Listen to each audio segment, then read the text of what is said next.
Assalamualaikum warahmatullahi wabarakatuh. Selamat sore menjelang malam bagi kita semua. Sebelumnya saya ingin mengucapkan selamat menjalankan ibadah puasa Ramadan bagi yang beragama Muslim. Semoga puasa tahun ini lebih baik daripada tahun-tahun sebelumnya.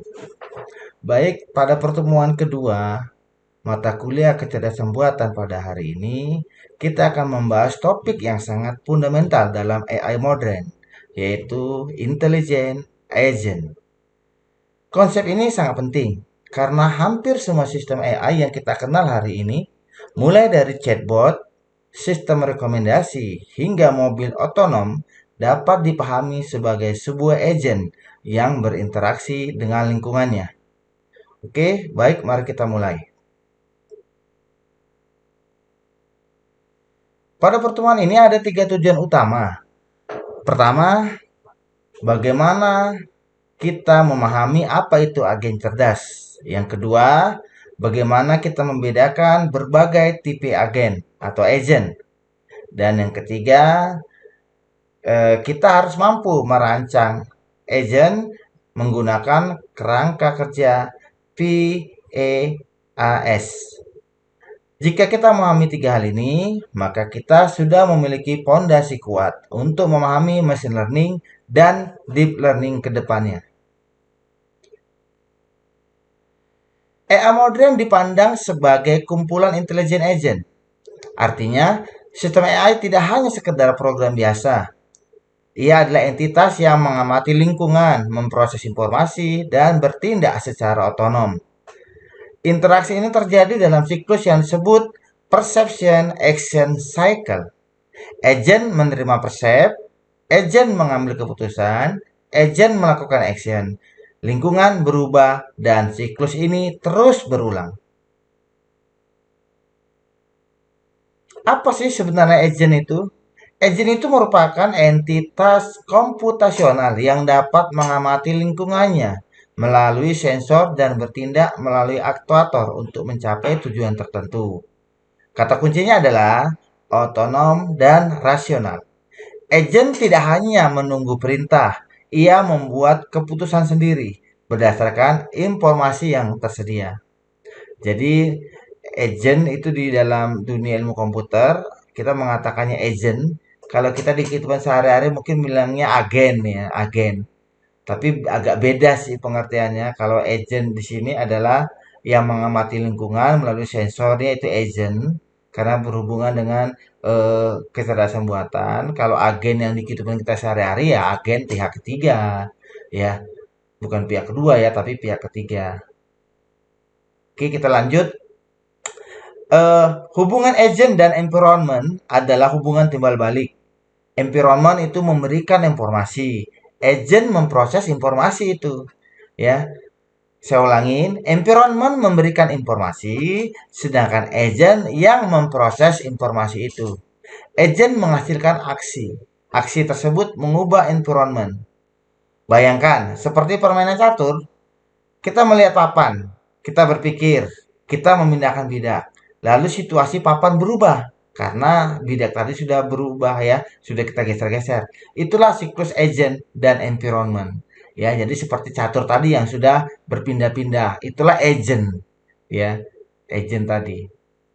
Kemudian struktur agent terdiri dari tiga bagian utama. Yang pertama itu agent function, yaitu pemetaan dari persep ke action.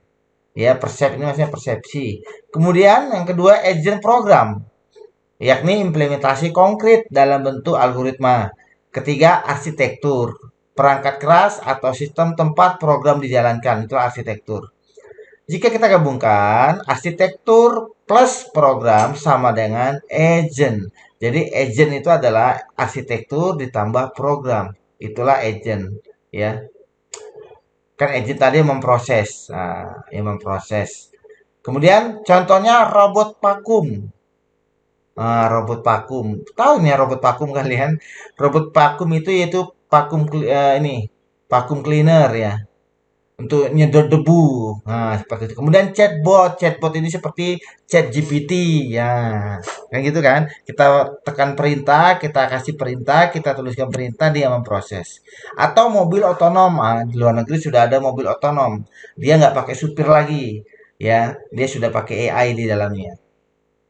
Please open the door. Ah, terbuka pintunya. Kemudian eh apa namanya? Please sit. Nah, langsung apanya kursinya agak sedikit lebih menunduk. Ah, seperti itu kurang lebih lah. Yang penting mobil otonom. Kalau di Indonesia setahu saya belum ada.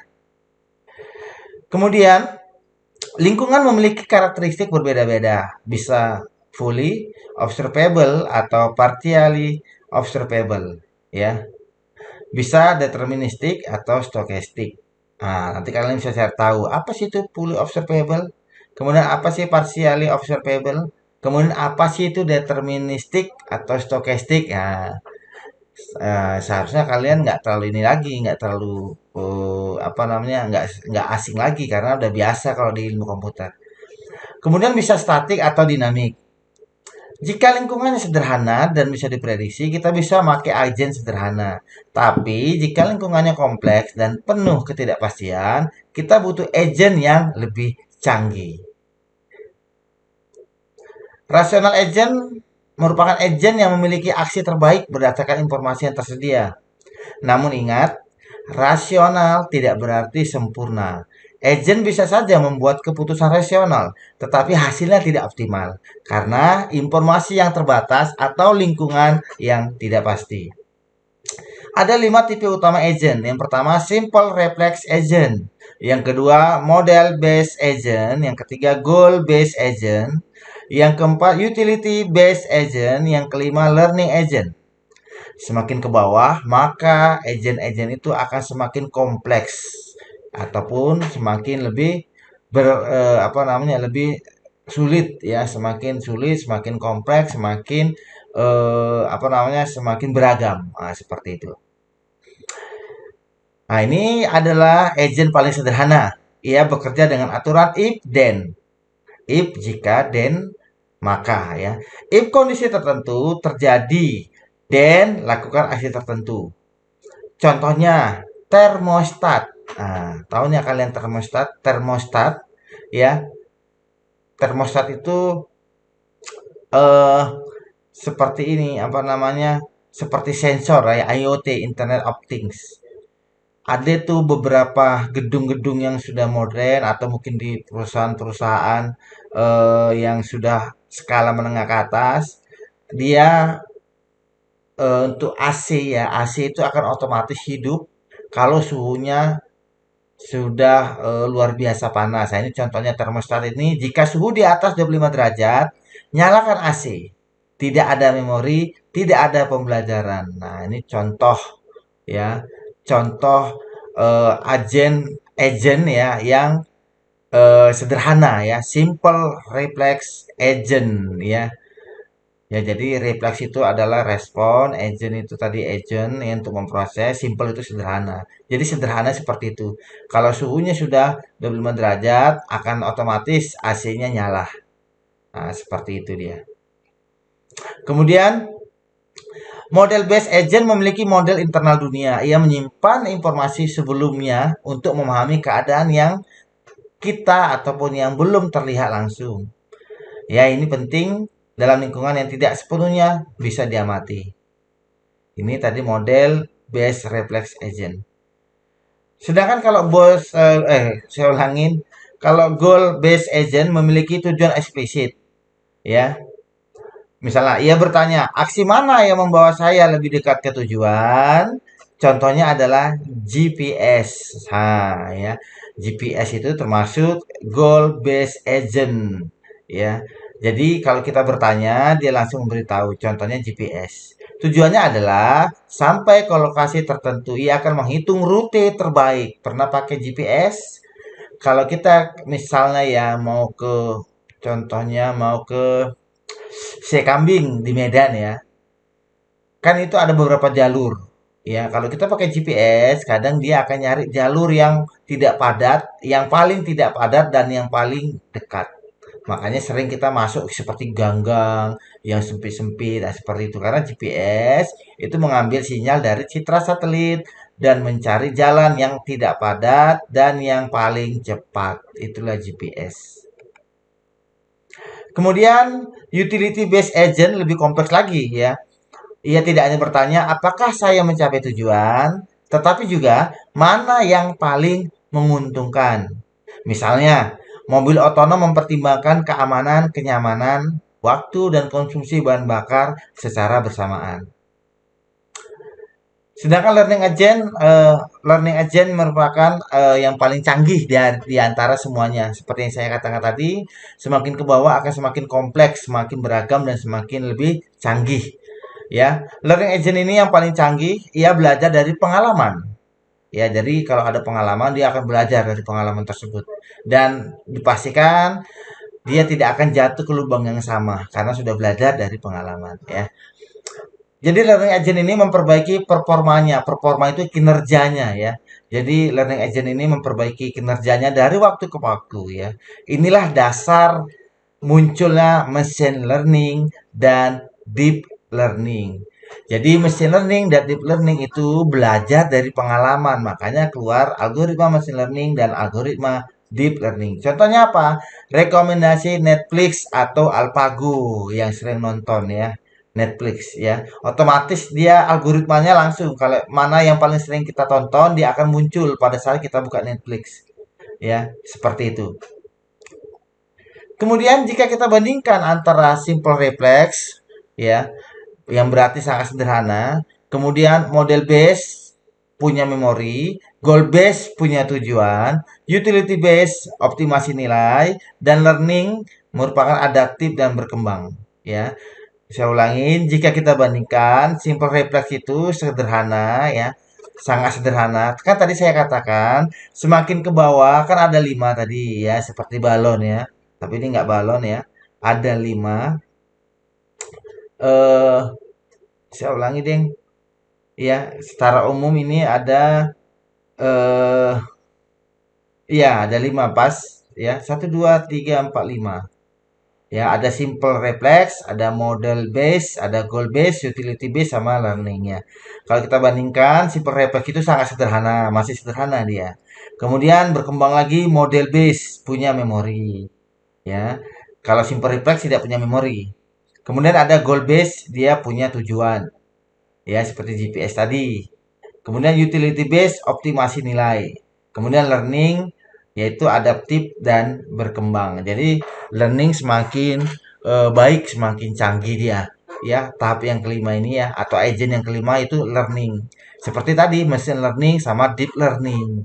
Sudah lebih canggih ketimbang yang lain-lainnya. Kalau yang lain-lainnya masih pakai IoT ya, seperti simple reflex tadi ya. Simple reflex tadi itu apa namanya kalau cuaca apa namanya suhu ruangan terlalu panas dia otomatis hidup itu masih simple reflex itu nggak pakai memori itu ya dia nggak pakai memori tapi pakai sensor nah seperti itu kemudian kita membahas tentang PES ya PES framework ya PES merupakan framework untuk merancang agent ya. Jadi P adalah performance measure ya. E adalah environment, A adalah actuator, S adalah sensor. Nah, seperti yang saya katakan tadi. Jadi disingkat PES ya. Performance measure environment, actuators and sensors ya. Tanpa mendefinisikan PES kita tidak bisa ya. Tanpa memahami PES kita tidak bisa merancang agent dengan sistematis. Kemudian, nah ini ada contoh PES ya, robot vacuum cleaner. Nah, ini dia. Ya. Mari kita lihat robot vacuum cleaner ya. Saya rasa kalian pernah lihat ya vacuum cleaner. Performansnya seberapa bersih ruangan. Jadi dia akan kelihatan performansnya apabila ruangan itu semakin bersih. Semakin bersih ruangan, maka performance dari vacuum cleaner atau robot vacuum akan semakin makin bagus dia ya, semakin banyak dibeli orang. Ya makanya vacuum cleaner itu ada tingkatannya ya. Biasanya daya hisapnya macam-macam ya berbeda-beda semakin tinggi daya hisapnya maka semakin baik Ya, jadi performanya dilihat dari seberapa bersih ruangan. Kemudian environment ya, lingkungan ya, dilihat dari rumah atau apartemen. Apakah vacuum cleaner ini bisa digunakan di rumah atau apartemen, ya atau tidak. Ya, karena pembersih ini kan banyak ya robot vacuum ini ya. Ada bisa untuk ruangan, ada untuk kolam renang, ada untuk lapangan, ya, dan lain sebagainya. Kemudian aktuator itu roda dan penyedot, ya, aktuator, ya. Kalau kita pakai vakum kan ada rodanya, ada penyedotnya itu di bagian aktuator. Kemudian sensor, ya sensor debu dan jarak. Jadi sudah ada sensornya, dia akan otomatis menyedot debu, ya, dia akan otomatis menyedot debu dan ada jaraknya. Ya berarti ya, dengan kata lain dengan PES ini desain menjadi jelas dan terstruktur. Oke, selanjutnya contoh PES sistem rekomendasi. Kalau tadi robot vakum, sekarang contoh PES di sistem rekomendasi. Pada sistem rekomendasi, performance itu contohnya akurasi dan achievement ya. Ya, akurasi dan achievement ya. Akurasi itu seberapa baik ya kemampuannya. Kemudian environment lingkungan, database dan penggunanya. Apakah kalau sistem rekomendasi ini menggunakan database dan ada penggunanya. Aktuator tampilan rekomendasi, ada sensornya ya. Data klik dan riwayat pembelian. Ini sistem rekomendasi. Contoh agen dalam dunia digital banyak ya. Ya. Ini contohnya apa namanya? Kalau sistem rekomendasi ini kalau kita lihat Shopee, Tokopedia, kemudian apa lagi? Yang punya luar negeri, alah Alibaba, misalnya seperti itu. Jadi dia sudah pakai PES juga untuk sistem rekomendasi di sistemnya itu. Ya, dia sudah ada sistem rekomendasi. Ya, misalnya harga sekian sampai sekian, ya direkomendasikan barangnya ini aja. Kurang lebih seperti itu. Dia sudah ada sistemnya, ya performancenya, akurasinya udah semakin baik ya, seperti itu. Itu kalau untuk sistem rekomendasi. Ya, kemudian kita membahas tentang ini contoh rancang PES untuk agent ATM.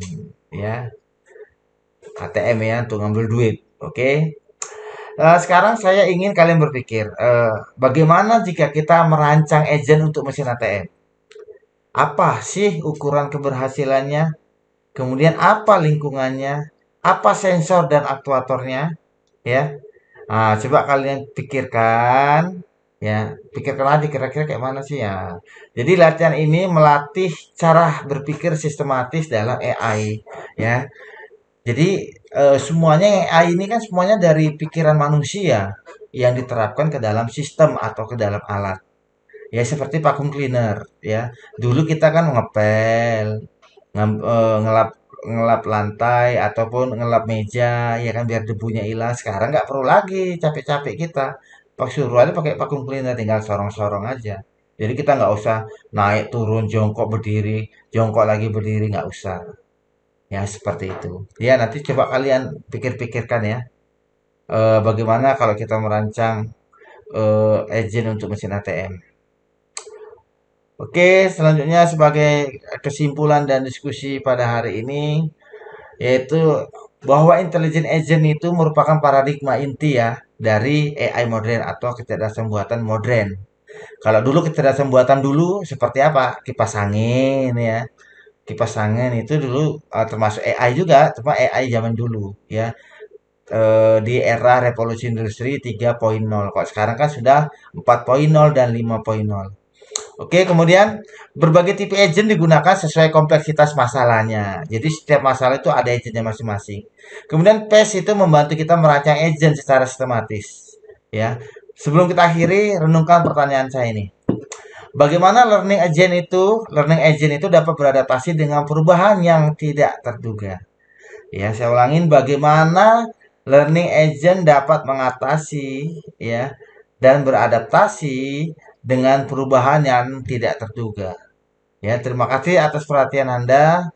Ya, saya cukupkan pertemuan kita pada hari ini. Sekali lagi, selamat berbuka puasa. Saya tutup dengan wassalamualaikum warahmatullahi wabarakatuh.